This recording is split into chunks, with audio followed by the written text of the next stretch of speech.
Praise the lord పిల్లలు, welcome to బిగ్నెట్ class. అందరు సిద్ధంగా ఉన్నారు కదా?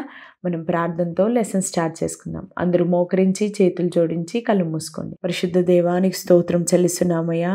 తండ్రి, మీ సన్నిధి మా మధ్యలో ఉంచండి ప్రభా. చిన్న బిడ్డలతో మీరు మాట్లాడండి. నీ మాటలు అర్థం చేసుకోవడానికి, గ్రహించడానికి నీ కృపనీయమని, మీ సన్నిధి మా మధ్యలో ఉంచమని యేసు పరిశుద్ధ నామంలో అడిగి వేడుకుంటున్నాం తండ్రి. ఆమేన్. ఈరోజు మనం 9th లెసన్ చూసుకుందాము. మొర్దెకైని దేవుడు ఘనపరచుట. ఇంగ్లీష్లో గాడ్ హానర్స్ మొర్దెకై. ఈ లెసన్లో కంటత వాక్యము కీర్తనలు 91:8. నీవు కన్నులారా చూచుచుండగా భక్తిహీనులకు ప్రతిఫలము కలుగును. ఇంగ్లీష్లో Psalms 91:8. Only with your eyes shall you look and see the reward of the wicked. కొంతకాలం క్రితము యెరూషలేం నుండి కొంతమంది యూదులని, అంటే దేవుని ప్రజల్ని, బబులోను దేశం, అంటే అది ఒక అన్య దేశము, ఆ దేశంలో ఉన్న రాజు వీరందరినీ చెరకొనిపోతాడు, అంటే బందీలుగా తీసుకొని వెళ్తాడు. అయితే ఆ బబులోను రాజుని కూడా ఇంకొక దేశం ఓడిస్తుంది. ఆ దేశం పేరు మాదియా పార్సిక. ఆ దేశంలో ఉన్న రాజు వీరిని అక్కడికి బానిసలుగా తీసుకొని వెళ్తారు. ఇక్కడ చూడండి, ఇక్కడ యెరూషలేం ఉంది కదా, యెరూషలేం నుండి బబులోనికి చెరకొనిపోబడతారు. అక్కడి నుంచి మాదియా పార్షిక దేశము, అక్కడ ఈ యొక్క ప్రాంతంలో ఇజ్రాయెల్ ప్రజలు కొంతమంది యూదుల్ని తీసుకొని వెళ్తారు, అంటే బందీలుగా తీసుకొని వెళ్తారు. ఇక్కడ కనిపిస్తుంది కదా, ఈ ప్రాంతంలో ఉన్న రాజు ఇంకా ఆ యొక్క యూదుల యొక్క రాజు యొక్క ఆధీనంలో ఆ యూదులు ఉంటారు. అయితే ఆ యొక్క దేశంని ఆ సమయంలో అహష్వేరోషు అనే రాజు ఏలుబడి చేస్తున్నాడు. ఆ రాజు ఈ షూషను కోటలో నివసించేవాడు. ఇక్కడ కనిపిస్తుందిగా షూషను, ఆ షూషను కోటలో నివసించేవాడు. ఈ విధంగా చెరకొనిపోబడిన వారిలో ఇందులో ఇక్కడ కనిపిస్తున్నాడు కదా, ఇతని పేరు మొర్దెకై.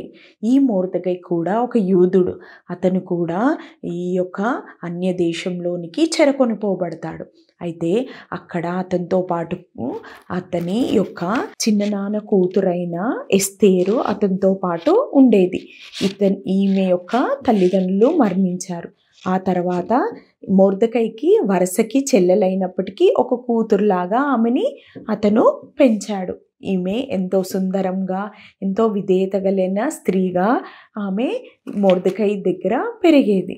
అయితే ఆ యొక్క షూషను కోటలో ఉన్న రాజు ఉన్నాడు కదా, అహష్వేరోషు రాజు, ఆ రాజుకి ఒక రాణిగా ఉండడానికి ఆ రాజ్యంలో ఉన్న ఒక యవనస్తురాల్ని వారు వెతికినప్పుడు అక్కడ ఉన్న వారిలో ఇంకా ఈ ఎస్తేరు ఒక రాణిగా ఎన్నుకొనబడుతుంది. ఇక్కడ చూడండి, రాజుకి భార్యగా ఒక రాణిగా ఎస్తేరు ఎన్నుకొనబడుతుంది. మొర్దెకై ఆ కోట యొక్క గుమ్మము దగ్గర ఉండేవాడు.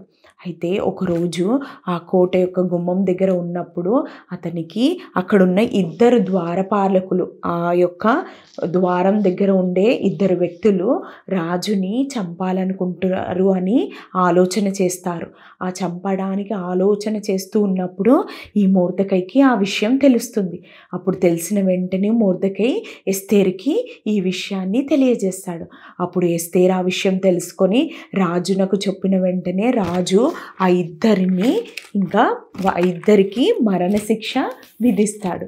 ఈ విధంగా రాజు మరణించకుండా ఈ విధంగా కాపాడబడతారు. ఈ విధంగా మొర్దెకై ఈ విషయంలో సహాయం చేశాడు కదా, అందుని బట్టి మొర్దెకై చేసిన ఈ పనిని వారు ఒక రాజు దగ్గర ఉండే ఒక సమాచార గ్రంథం ఉంటుంది, దాంట్లో ఈ విషయాన్ని పూర్తిగా రాసి ఉంచారు. కొంతకాలమైన తర్వాత రాజు తన దగ్గర ఉన్న అధికారులు ఉంటారు కదా, అధిపతులు, వాళ్ళందరిలో ఇంకా ప్రఖ్యాతి గల ఒక వ్యక్తి ఉన్నాడు. అతని పేరు హామాను. ఈ హామానుని ఇంకా రాజు ఇంకా ఘనపరుస్తాడు. ఇంకా అందరి కుర్చీల కంటే అతని యొక్క కుర్చీ ఎత్తుగా వేయించి, ఇంకా అతన్ని ప్రతి ఒక్కరూ అతని దగ్గర మోకాళ్ళుని, అంటే అతను అతను ద్వారం దగ్గర వెళ్తూ ఉన్నప్పుడు ప్రతి ఒక్కరూ అతని దగ్గర మోకాళ్ళ మీద ఉండి అతనికి నమస్కారం చేయాలని రాజు ఆజ్ఞాపిస్తాడు. అప్పుడు ఆ విధంగా ఇతను ద్వారం దగ్గర నుండి వెళ్తూ ఉన్నప్పుడు అక్కడున్న ప్రజలందరూ అతనికి మోకాళ్ళ మీద ఉండి ఇంకా నమస్కరించేవాడు. కానీ అక్కడున్న మొర్దెకై మాత్రం ఆ విధంగా చేసేవాడు కాదు. అయితే అందును బట్టి ఈ హామానికి మొర్దెకై మీద పగ పెంచుకున్నాడు, ద్వేషం పెంచుకున్నాడు.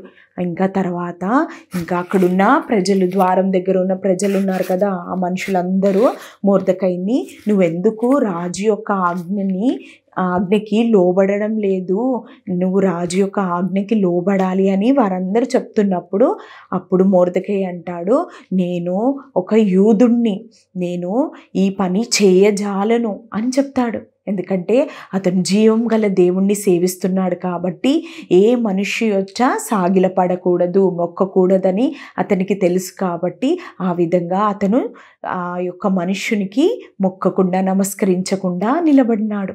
ఈ విధంగా దేవుణ్ణి అతను ఘనపరిచాడు. తర్వాత మొర్దెకై చెప్పిన మాటలు విన్న ఆ ద్వారం దగ్గర ఉన్న మనుషులందరూ వారు హామాను దగ్గరికి వచ్చి మొర్దెకై ఏమేమి మాటలైతే చెప్పినారో ఆ మాటలన్నీ హామానుకు చెప్పినప్పుడు హామాను ఎంతో ద్వేషముతో, కోపముతో ఉంటాడు. చూడండి, ఇంకా అతన్ని మొర్దెకైని ఎలాగైనా చంపాలని నిర్ణయించుకుంటాడు.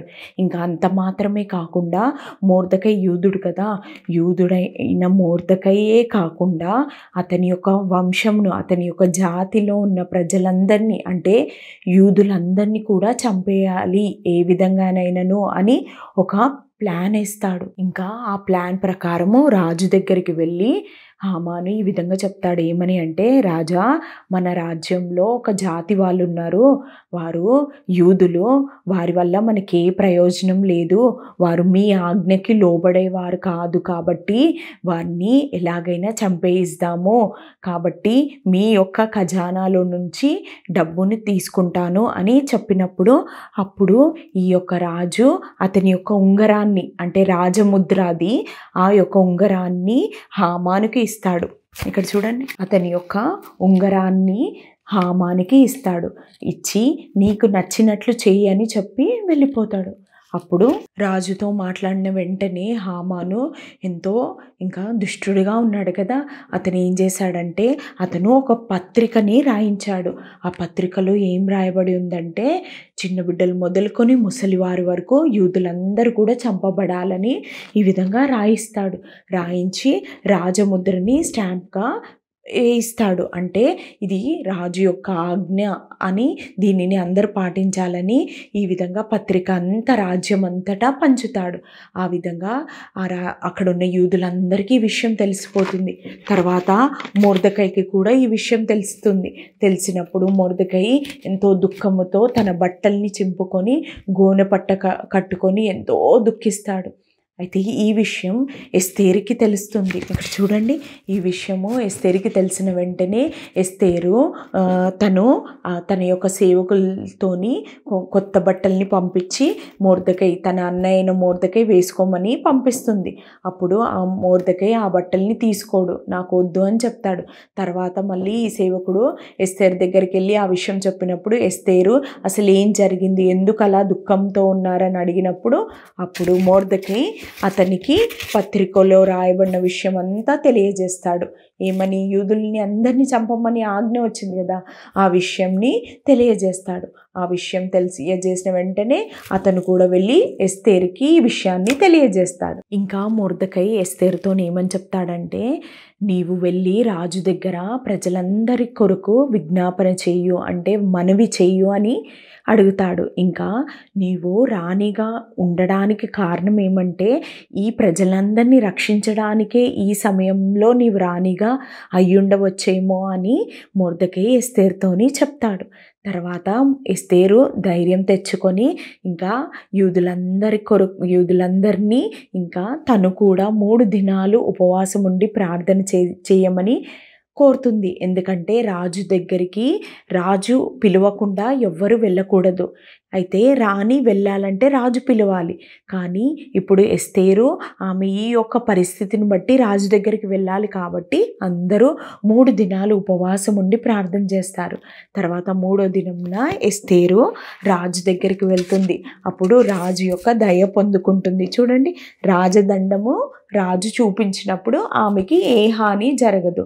ఆ విధంగా రాజు యొద్దకి ఈ ఎస్తేర్ రాణి వస్తుంది. వచ్చిన తర్వాత రాజుని 3 దినాలు విందుకి రమ్మని పిలుస్తుంది.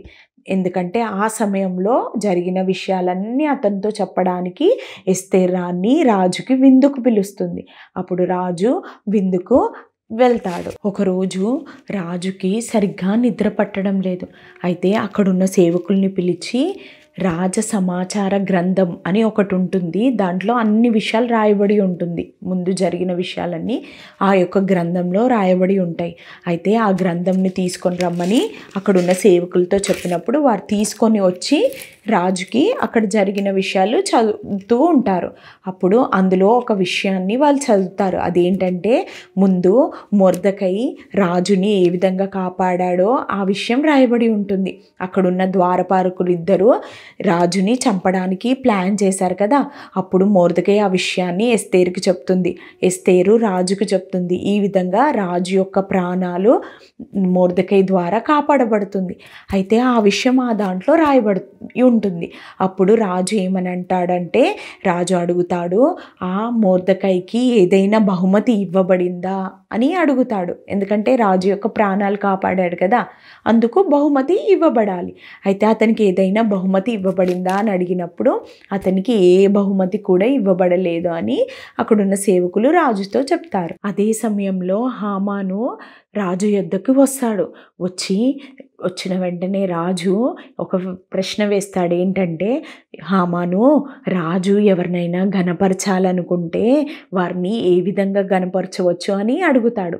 అప్పుడు వెంటనే హామాను, నన్నే రాజు ఘనపరుస్తాడు, ఇంకెవరిని కాదు కదా అనుకొని అతను తన మనసులో అనుకుంటూ ఈ విధంగా రాజుతో చెప్తాడు. ఏమని అంటే, ఈ విధంగా తన మనసులో ఊహించుకుంటున్నాడు. ఏమనంటే, రాజు ఘనపరచాలనుకుంటున్న వ్యక్తికి రాజవస్త్రాలు ధరింపజేయాలి అని, ఇంకా అతనికి రాజకిరీటం పెట్టాలని, ఇంకా రాజు యొక్క గుర్రం మీద అతన్ని తీసుకొని వెళ్ళాలి. అది ఎవరు తీసుకొని వెళ్ళాలంటే, రాజుకి ప్రత్యేకంగా గనుడుగా ఎవరైతే ఉంటారో, అధికారుల్లో ఎవరైతే ప్రఖ్యాతి గాంచిన వాళ్ళు ఎవరైతే ఉంటారో వాళ్ళు ఆ గుర్రంని తీసుకొని వెళ్తూ రాజవీధుల్లో నడిపిస్తూ ఉండాలి.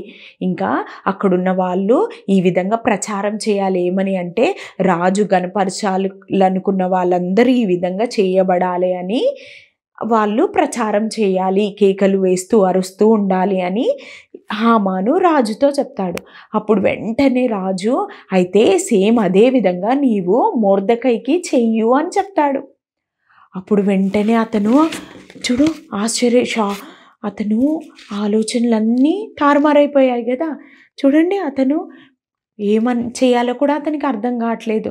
ఎందుకంటే అతన్ని ఘనపరచాలనుకున్నాడు, కానీ రాజు ఎవరిని చెప్పాడు? మొర్దెకైని ఘనపరచమని చెప్పాడు కదా. ఎందుకంటే మొర్దెకై చేసిన మేలుకి మొర్దెకై రాజుకు కాపాడాడు కదా, అందును బట్టి మొర్దెకై ఘనపరచబడాలి అని హామానుతోని రాజు చెప్తాడు.